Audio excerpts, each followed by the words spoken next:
오늘 주시는 말씀은 이사야서 7장 10절로부터 14절 말씀까지입니다. 이사야 7장 10절로부터 14절 말씀 봉독해 드립니다.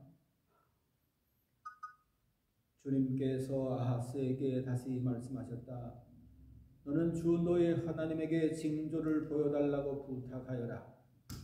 저 깊은 곳 수월에 있는 것이든 저 위 높은 곳에 있는 것이든 무엇이든지 보여달라고 하여라. 아하스가 대답하였다. 아닙니다. 저는 징조를 구하지도 않고 주님을 시험하지도 않겠습니다. 그때에 이사야가 말하였다. 다윗 왕실은 들으십시오. 다윗 왕실은 백성의 인내를 시험한 것만으로도 부족하여 이제 하나님의 인내까지 시험해야 하겠습니까? 그러므로 주님께서 친히 다윗 왕실에 한 징조를 주실 것입니다. 보십시오. 처녀가 잉태하여 아들을 낳을 것이며 그가 그의 이름을 임마누엘이라고 할 것입니다. 아멘.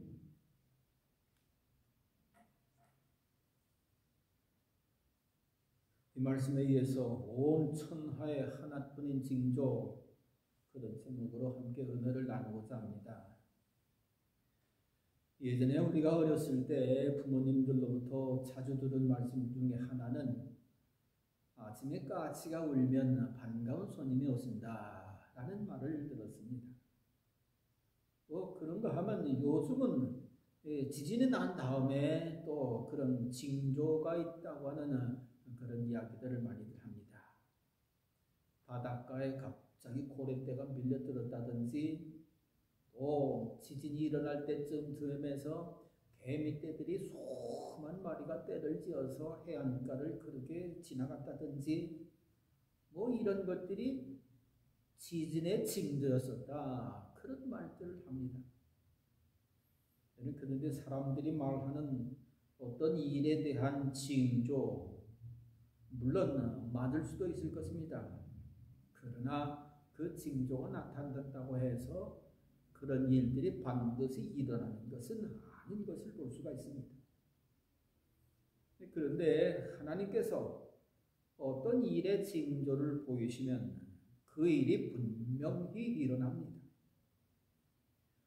보면은 하나님의 이사야 선지자를 유다 왕 아하스에게 보내서 하나님께 징조를 보여달라. 그래가면서 징조를 구하라고 했습니다. 하늘 꼭대기에 있는 것이든지 아니면은 지옥 불 속에 있는 것이든지 우리가 볼 수 있는 것은 무엇이든지 다 보여달라고 징조를 구하라. 그런데 아하스 왕이 자기 안 구했다. 그 하나님 시험하는 겁니다. 그래가면서 구하지를 않습니다. 그랬더니만 이사야가 하나님께서 보여주실 징조를 말씀하고 있는데 그것이 바로 14절 말씀입니다. 처녀가 잉태하여 아들을 낳을 것이며 그가 그 이름을 임마누엘이라 하리라. 그런 징조를 하나님께서 보이실 것이다 라고 말씀하십니다. 근데 놀랍게도 하나님께서 보여주시겠다고 하는 이 징조는 600년 이후 글자 하나 안 틀리고 그대로 나타나는 것을 봅니다. 하나님이 주시는 징조, 반드시 그건 나타난다는 것이죠. 근데 하나님께서 이사야 선지자를 통해서 그때 이런 징조를 말씀하신 그 말씀에서는 무슨 의미가 있길래 아하스 왕에게 그런 징조를 보여줄 것이라고 그렇게 말을 했을까요? 먼저 아하스에게 이 징조를 주신다는 것은 이를 보고 심히 두렵고 떨리는 일을 지금 당하고 있는데 그 떨리는 데서 구원해 주시겠다고 하는 것을 믿게 하기 위하여 징조를 주셨다고 하는 것입니다. 11절에 보면은 너는 주 너희 하나님에게 징조를 보여달라고 부탁하여라. 저 깊은 곳 수월에 있는 것이라도 저 위 높은 곳에 있는 것이든 무엇이든지 보여달라고 하여라. 이래서 징조를 구할 때 지옥의 뜨거운 불을 보여달라고 하면 보여줄 것이고 하늘보다 높은 것을 보여달라고 하면 보여줄 것이고 어떤 어려운 징조를 보여달라고 해도 보여줄 것이다. 그래서 이 징조를 보고 너희들이 지금 당하고 있는 이 모든 고난, 위기 여기에서 하나님께서 건져주실 것이다 라고 믿으라는 것입니다. 사실 사람이 너무 어렵고 힘든 상황을 만나면 어쩔 바를 몰라서 결정하는 일에 당황을 하거나 혼돈을 합니다. 그래서 잘못하는 그런 경우도 생기는데 너무 그러니까는 이거 어떻게 하는 것이 바로 하는 것인가? 이런 건가 저런 건가? 그 뭐 좀 미리 알 수 있는 방법이 없을까 해가면서 징조를 구하기도 합니다. 예전 우리가 어렸을 때 그러지 않았어요? 양갈래길이 있는데 이쪽으로 가야 될까 저쪽으로 가야 할까 했을 때 손에다가 침을 뱉어서 손가락을 탁 칩니다. 이래가지고 침이 튀면 아하 이걸로 가야 되겠다 하고 그걸 징조로 삼아서 그렇게 길을 결정하는 것도 있었던 것을 봅니다. 여러분 성경에 보면 엘리야 대단한 선지자지요. 그런데 이방신들 이거 잘못된 것을 내쫓아야 될 텐데 이걸 어떻게 내쫓아야 될지 참 확신할 수가 없습니다. 그래가지고 하나님 앞에 자기 마음대로 생각을 하고 이방신들의 선지자들 다 함께 모이자고 해가면서 우리 한번 이렇게 하자. 하늘에서 불을 내리는 그런 신이 진짜 신이다. 우리 한번 그런 징조를 구하고 서로 한번 구해보자 해가면서 그야말로 진짜 제단을 쌓고 재물을 올려놓고 도랑을 파고 물을 확 붓고 그래가지고 정말 불이 떨어지는 그런 징조를 보이면 그가 우리가 믿어야 할 신이다. 이렇게 징조를 정해놓고 기도를 합니다. 이방신의 선지자들이 기도를 하는데 뭐 별짓 다 하고 몸을 긁고 약간 목적해가면서 구해도 불이 떨어지지를 않습니다. 그런데 엘리야가 기도를 했더니만 하늘에서 놀랍게도 불이 떨어지는데 제단을 다 설르고 도랑에 파였던 물까지도 싹 설키는 엄청난 불이 떨어지는 것을 봅니다.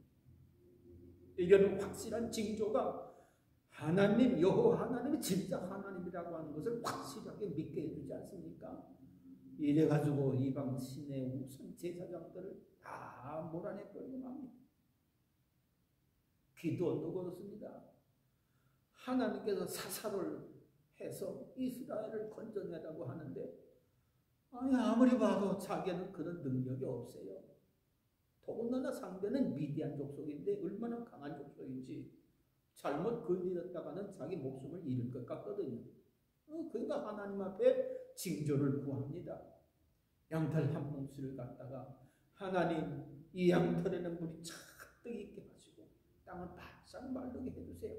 그러면 그 징조를 보고 내가 사사로 부름받은 것을 믿고 나가겠습니다. 그랬더니만 그 다음날 진짜 하는 게 아니라 양털에 물이 확 들어차 있고 땅은 바삭바삭합니다. 그래도 이게 좀 빈가민가 해가지고서 여러분 거꾸로 반대로 징조를 구합니다. 하나님 이번에는요 반대로 양털은 바삭바삭하고 땅은 그냥 물에 확 젖게 해주세요. 그랬더니 그대로 징조가 나타납니다. 그래서 그 징조를 믿고 하나님께서 나로 미디안을 물리치는 사사의 직분을 감당케 하시는 것보다 믿음으로 나가서 미디안 족속을 물리치지 않습니까? 이처럼 불안하고 떨리고 불확실한 상황에서 구원받고자 할 때 정말 나타나기 힘든 그런 것으로 징조를 하나님께 구하기도 합니다. 근데 본문에 아하스와 온 유다는 지금 어마어마한 어려움을 당하고 있어서 죽을 지경입니다. 아하스는 20세의 왕으로 등극해서 얼마 안 돼서 무서운 전쟁을 치러야만 했습니다. 역대하 28장에 보면은 아하스가 왕위에 오른 해에 시리아가 쳐들어왔는데 그만 아하스가 졌습니다. 이래서 수많은 군대들이 아하스의 이런 군대가 그냥 종으로 끌려가 버리고 맙니다. 비극이지요. 근데 시리아가 이런 승전을 빌미로 유다를 북이스라엘에게 넘겨줍니다. 그랬더니 이번에는 북이스라엘이 또 유다 아하스를 쳐들어옵니다. 세상의 동족인데도 안면몰수하고 막 죽이고 막 그렇게 하는데 12만 명을 죽이고 유대 왕자 국내 대신들 남자 여자 할 것 없이 20만 명을 포로로 잡아갑니다. 물건들 막 약탈하고요. 여러분 전쟁이라고 하는 것이 어떤 겁니까? 전쟁은 오로지 승리밖에 없습니다. 전쟁에는 모든 것을 그래서 무너뜨리고 깨뜨리고 파괴합니다. 의도 무너뜨리고 선도 도덕도 사회 질서도 인권도 다 무너뜨립니다. 사느냐 죽느냐의 문제거든요. 오직 승리하는 길이 사는 길이기 때문에 살기 위해서는 별걸 다 합니다. 피투성이가 되도록 싸웁니다. 여러분 친구지간에도 싸워도 코피 터질 정도로 싸우는데 나라와 나라가 싸우는데 그 승리하기 위해서 무슨 짓을 못하겠어요? 그러니까 전쟁은 참 비참합니다. 더군다나 예전 전쟁 치면은 영토 빼앗기는 것은 말할 것도 없고 백성들이 종으로 끌려가든지 종을 바치든지 살아남다 하더라도 온갖 수모와 수치를 바탕하면서 삽니다. 그래서 전쟁은 이겨야만 하는데 이런 전쟁을 아하스는 이미 2번씩이나 그들이 경험을 했습니다. 그런데 이런 전쟁을 또 치르게 됐습니다. 1절에 볼 것 같으면은 시리아의 왕 르신이 또다시 북이스라엘의 왕 베가와 연합해서 유다를 정복하러 쳐들어왔는데 이번에는 만만치가 않습니다. 그래서 이 시리아가 잠시 후퇴를 했는데 아니 아하스 왕은 좀 괜찮은가 보다 싶었던 모양 같습니다. 안심을 했습니다. 그런데 2절에 보니까는 시리아가 후퇴한 것이 아니라 에브라임, 북이스라엘 거기에 주둔하고 있다는 것입니다. 그러니까 북이스라엘과 연합해서 유다를 망가뜨릴 작전을 짜고 있는 것입니다. 이 소식이 알려지니까 왕이건 백성이건 얼마나 두렵고 떠는지 말씀해 보면 거센 바람 앞에 요동치는 숲풀처럼 흔들렸다. 그렇죠. 2번씩이나 져서 온갖 수모와 고통을 다 당했는데 이번에 또 치면은 무슨 일을 당할 것입니까? 정말 사시나무 떨듯이 떨 수밖에 없는 거지. 이런 끔찍한 상황, 정신적으로도 혼돈이 오고 육체적으로도 고달프고 어쩔까 모르는 선택의 어려움, 결정의 어려움, 이것 때문에 삶이 무너지기도 합니다. 바로 이런 어려울 때에 하나님의 선지자 이사야가 아하스에게 하나님의 뜻을 전해주면서 1차 처방전을 내립니다. 4절에 볼 것 같으면 정신 바짝 차려라. 침착하게 행동하고 두려워하거나 겁내지 말라.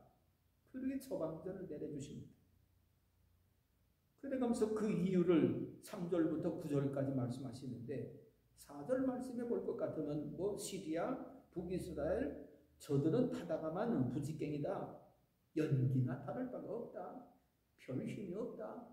그러니 담대하라는 것이죠. 또 5절, 6절에 볼 것 같으면 저들이 계략을 꾸미는데 유다를 쳐서 왕과 백성들 겁을 집어먹게 하고 집어삼키겠다고 하는데 하나님은 이를 아시고 7절 말씀을 하십니다. 저들의 계약 성공 못한다. 왜 그렇습니까? 이는 하나님께서 유다를 도와주실 것이라는 것이지요. 보세요. 하나님 앞에서는 애국 군사도 별 볼 일 없는데 그래 하나님 앞에서 시리아 군대 연합군 무슨 힘을 쓸 수가 있겠어요?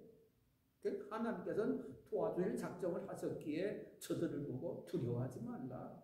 침착하라. 그렇게 처방전을 내리신 것입니다.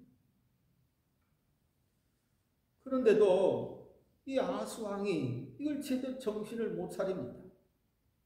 그렇게 정신을 못 차리니까 이사야 선지자를 통해서 하나님께서 너 징조를 좀 구해라. 징조를 구해라. 날 못 믿겠느냐? 그럼 저 하늘 높은 것 보좌를 보여달라든지 아니면 저 지옥불에 있는 그 어떤 것을 보여주게 해달라든지 무엇이든지 다 보게 해달라고 징조를 좀 구해라. 그래가면서 너 나를 믿어라. 그렇게 징조를 구하라고 간절하게 선지자를 통해서 요청을 합니다. 그거 얼마나 큰 축복입니까?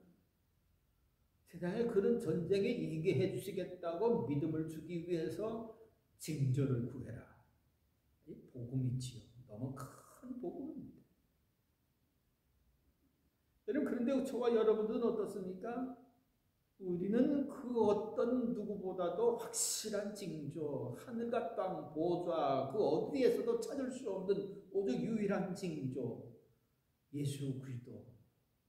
하나님이 그 옛날 이사야 선지자를 통해서 아하스에게 주시겠다고 하는 그 징조 이미 받았습니다. 그러니까 얼마나 우리는 감사한 존재입니까?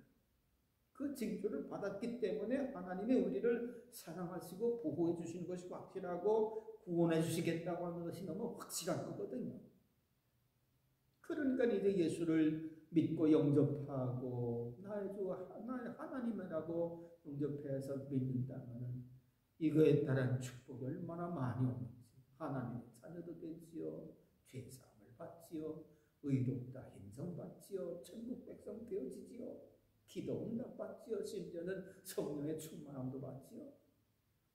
이 징조를 보고 하나님을 믿는 것이 얼마나 복된 것인지요. 그런 저와 여러분들이 이미 이 징조를 받은 줄 믿습니다. 둘째로 왜 그렇게 징조를 또 찾으라고 하시는가? 이 믿음 없는 하수왕에게 믿음을 주시려고 징조를 구하라고 한 것입니다. 사실 유다가 약해서 이런 고통을 당하는 것만은 아닙니다. 아시는 것처럼 유다와 북이스라엘은 같은 민족입니다. 솔로몬 때 이렇게 헤어져서 그때서도 문제가 됐지만 다 같은 야곱의 족속, 다윗을 왕으로 섬겼던 한 백성들입니다. 그런데 갈라졌습니다. 그런데 어떻게 이렇게 같은 민족끼리 다투고 원수처럼 죽이고 포로로 끌고 참 그러는지. 그런데 유다와 북이스라엘 그 형편을 보면 유다는 두 집합니다. 베냐민하고 유다 집하고 북이스라엘은 나머지 10집합니다. 그러냐 이는 힘과 숫자로 계산을 한다면 유다는 북이스라엘을 이길 수가 없습니다.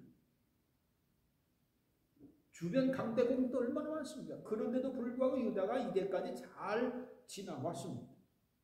이거는 자기들이 힘이 있어서가 아니고 유다에는 예루살렘이 있지요, 성전이 있지요, 다윗 왕의 약속이 있지요. 이것 때문에 하나님께서 함부로 무너뜨리지를 않은 겁니다. 은혜를 베풀어 주신 거지요. 그러나 하나님의 은혜 때문에 이 유다가 이제까지 지나온 겁니다. 여러분, 그런데 이런 큰 은혜를 받았으면 그 은혜에 감사해서 믿음으로 하나님을 섬기고 믿음으로 살아야 할 텐데 이들의 믿음 생활 보면은요, 이사야 1장, 3장, 5장, 10장에 다 나오는데 기가 차고 내가 찰 정도입니다. 그야말로 하나님의 매맞을 짓을 그렇게 하고 있습니다. 그래서 이사야 1장에 볼 것 같으면 재물을 드려도 먼 것들이지요, 저는 것들이지요, 병든 것들이지요. 그러니 예배도 가증한 예배를 드립니다. 예배 드린다고 하나님의 마음을 흡족하게 하는 것이 아니라 도리어 하나님의 마음을 아프게 하고 있습니다. 또 재판관들은 어떻습니까? 공의로 재판하지 않고 돈 보고 재판을 하고요. 3장 18절 위에 볼 것 같으면 여인들이 장식을 하는데 기가 막힙니다. 발목에서부터 머리끝까지 장식을 하고요. 손끝에서부터 온몸 장식하는데 온몸을 장식하기 위해서 사는 여인 같습니다. 여러분, 여인들이 이렇게 장식하려면 남편들은 또 얼마나 돈을 많이 벌어야 될까요? 더 많은 수고를 하고 더 많은 애씀이 있어야 될 것입니다. 그러니까 하나님 섬길 여유 없고요, 하나님 찾을 시간적인 여유가 없고요, 봉사할 여유는 더더욱 없어지는 거지요. 하나님 제대로 섬길 수가 없는 겁니다. 그러니까 오죽하면은 이사야 선지자가 이런 유다를 향해서 소도 제 임자를 알고 나귀도 주인이 저를 어떻게 먹여 키우는지 알건만은 이스라엘은 알지 못하고 나의 백성은 깨닫지 못하는구나. 너희는 어찌하여 더 맞을 일만 하느냐? 어찌하여 여전히 배반을 일삼느냐. 그래가면서 하나님 섬길 줄도 모르고 죄를 회개할 줄도 모르는 이 백성들을 보고 심히 슬퍼하고 탄식하신 것을 봅니다. 그러므로 유다 아하스 왕이 당한 전쟁의 고통은 자기들이 약해서가 아니라 자신들의 죄를 깨닫지 못하는 이들에게 하나님께서 깨닫게 하시고자 지인께 채찍을 드신 것이지. 그래서 역대하 28장 1절 5절에 볼 것 같으면 아하스 왕의 죄악을 밝히면서 이런 죄악에 대해서 하나님이 진노의 채찍을 들었다고 말씀한 것입니다. 역대하 28장 5절 그리하여 주 그의 하나님께서 그를 시리아 왕의 손에 넘기시니, 하나님이 시리아 왕을 몽둥이를 들어서 유다를 치시었더라. 유다의 흥망성쇠는 하나님의 손안에 있습니다. 그러므로 하나님은 유다의 믿음 없음과 잘못된 유다의 믿음을 바로잡고 굳게 세우려는 하나님의 뜻을 이루고자 하나님을 믿을 수 있는 징조를 구하라. 그렇게 하신 거지. 믿음 없는 사람 믿게 하시려고. 큰 사랑이지요. 큰 인내지요. 그냥 믿음 없으면 그냥 치워버려야 될 텐데 그래도 구원하시려고, 믿음 있게 하시려고 징조를 보여라. 참 하나님 대단하신 분이십니다. 얼마나 기쁜 소식입니까? 그런데 듣지를 않습니다. 구하지를 않겠다고 합니다. 나중에는 아예 하나님께서 징조를 보여주시는 겁니다. 처녀가 잉태하여 아들을 낳을 것이며 그가 그의 이름을 임마누엘이라 할 것이다. 이건 도저히 나타나기 힘든 징조지요. 천하에 없는 누구라도 이런 일을 할 수가 없으니까는 어떤 역사가 이루어진다 할지라도 세상에서는 이런 징조가 나타날 수가 없습니다. 그만큼 하나님께서는 이 백성들을 분명하게 구원하실 것이라고 하는 것을 드러내면서 확실하게 믿어라. 믿음 주시기 위해서 이런 엄청난 증거도 그렇게 보여주시겠다고 하는 겁니다. 그래서 이 징조를 보고 하나님이 하나님의 말씀을 믿고 믿음에 굳게 서면 9절의 말씀은 무너지지 않겠다. 무너뜨리지 않는다. 그러나 믿음 지키지 못하면 너희들 굳게 서지 못하고 무너진다. 그런 겁니다.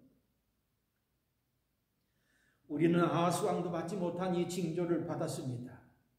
성탄절은 바로 이 징조를 저와 여러분 모두가 받은 것과 마찬가지입니다. 이는 우리가 구해서 받은 것도 아니고 우리가 잘나서 받은 것도 아닙니다. 하나님께서 우리를 사랑하셔서 믿음으로 살게 하려고, 하나님께서 우리를 참으셔서 더 큰 믿음 안에 살게 하기 위해서 이런 세상에 없던 엄청난 징조를 이 우리 땅에 우리들을 위해 보내주신 것이지. 그러므로 예수님을 구원의 하나님으로 믿는 믿음 안에 사는 것이 우리에게 꼭 필요한 것입니다. 셋째로 보면은 말씀드린 것처럼 11절과 12절에서 아하스는 어떤 징조를 들어주시겠다고 하는, 그래서 구하라고 하는 하나님의 말씀을 듣지 않습니다. 어떤 징조를 들어오실 것인지 징조에 대해서 깊이 생각도 안 했던 모양 같습니다. 아니면은 자기에게 어떤 믿을 만한 구석이 있기 때문에 하나님보다는 저것을 믿느라고 구하지 않았을는지도 모릅니다. 여하튼 간에 하나님께서 구하라 했는데도 불구하고 구하지 않는 것은 불순종의 죄지요. 하나님의 뜻보다 자기 뜻이 더 낫다고 생각한 교만한 죄를 짓는 거지요. 생각해 보세요. 아무리 자기가 힘이 있다는들 하나님께서 도와주는 힘에 비할 바가 되겠습니까? 하나님의 믿음의 사람으로 키우고 이 환난과 고통에서 건져주시겠다고 도와주시겠다고 징조를 구하라고 하는데 이거 안 구한다고 하는 것은요, 하나님을 참 우습게 만드는 일이지요. 너무 반가워서 상대방이 너무 기뻐서 박수하자고 손을 내미는데 이 손 외면하면 손 내민 사람 얼마나 쑥스럽겠어요. 이처럼 하나님을 아주 쑥스럽게 만든 사람이 바로 이 아스왕입니다. 징조를 구해야지. 구하라고 하셨으면 구해야지. 어떻게 그렇게 구하지를 않느냐 그런 얘기지요. 요한은 열왕과 16장에 볼 것 같으면은 아하스는 아시리아하고 연합해서 시리아와 북이스라엘 쳐들어온 이 연합군을 물리칩니다. 근데 그것도 보면 이들에게 힘이 있어서 본 것이 아니라 하나님께서 인내를 참으시고 이기도록 놔두신 거지요. 은혜를 베푸신 거지요. 아니 그러니까 아하스가 이번 전쟁에서 이겼다고 아수르하고 가까워지고요. 아수르의 문물을 받아들이고요. 이방신을 섬기고요. 열왕기하 16장에 볼 것 같으면 성전을 우상을 섬기는 신전으로 개조를 합니다. 뭐 제사장 불러드리고 자기 방식대로 제사 드리고 우상들로 장식을 하고 이게 뭐 말도 안 됩니다. 하나님을 우습게 생각해도 보통 우습게 생각하는 게 아니에요. 제사장을 불러가지고서 이렇게 해라 저렇게 해라 우상으로다가 채우려고 합니다. 그런데 신기한 것은 제사장이 어떻게 임금님 이건 안 됩니다 하고 막아야 될 텐데 그냥 어용처럼 그냥 그대로 다 따라서 그렇게 성전을 엉망으로 만들어 놓습니다. 하나님이 참으실 것 같지만 그러나 언제까지 참으시지는 않습니다. 다시 아하스를 곤경에 빠뜨리십니다. 아수르 왕이 이 아하스가 자기들의 도움으로 전쟁에 이겼으니까 이걸 꼬투리로다가 이거 해달라 저거 해달라 이렇게 도와달라 저렇게 도와달라 자꾸만 요청을 합니다. 이러니까 아하스가 귀찮았는지 하이 이걸 또 거절을 합니다. 돕지를 않습니다. 이랬더니만 나중에는 이 또 아수르 왕이 종을 바쳐라 이렇게 얘기합니다. 지내가면서 귀찮게 하니까 할 수 없이 아하스가 또 역대하 28장 16절 21절에 볼 것 같으면은 성전과 자기의 왕궁과 신하들의 집에서 보물을 거두어 아수르 왕에게 바친다. 이 죄를 짓는 거지요. 결국 이러다가 아하스가 죽습니다. 그런데요, 왕들이 죽으면 왕들의 그 반열에 따라서 왕들만이 그렇게 장사 지내는 그런 묘지에 장사 지내게 되어 있습니다. 그런데 이 아하스는요, 역대하 28장 27절에 볼 것 같으면은 왕실의 묘지에 장사되지 않고 예루살렘 성 안에 장사를 지는 겁니다. 일반 사람들과 그런 같은 그런 장사 진행을 보는 거지요. 이건 구별됐다는 것입니다. 왕으로 인정받지 못하고 하나님의 주신 사명 감당하지 못한 사람이기 때문에 믿음 없는 사람이기 때문에 다윗의 약속에 있는 그런 다윗의 반열에 함께 누울 수가 없다는 거지요. 한마디로 얘기하면 죽어서 멸망당한 것이나 마찬가지지요. 우리는 하나님이 우리에게 오셔서 우리와 함께 하신다는 징조를 보여주셨습니다. 그 징조가 바로 예수 그리스도입니다. 이러므로 이를 믿는 자, 예수를 믿는 자, 정말 예수님을 하나님으로 믿는 자는 두려움과 절망, 고통에서 구원받는 하나님의 축복을 받는 것이지요. 이러므로 예수를 믿어 하나님을 믿고 예수를 섬겨 하나님을 섬기는 이들은 하나님의 자녀되는 것을 말할 것도 없고 어떤 위기를 처했을 때 하나님께서 다 아시고서 하나님을 찾으시면 그를 도우시고 구원해 주시는 놀라운 역사를 이루시고요. 이후에 하나님 나라로 저들을 불러들이시는 것을 볼 수가 있습니다. 예수 그리스도는 온 천하가 나타낼 수 없는 오직 하나뿐인 징조입니다.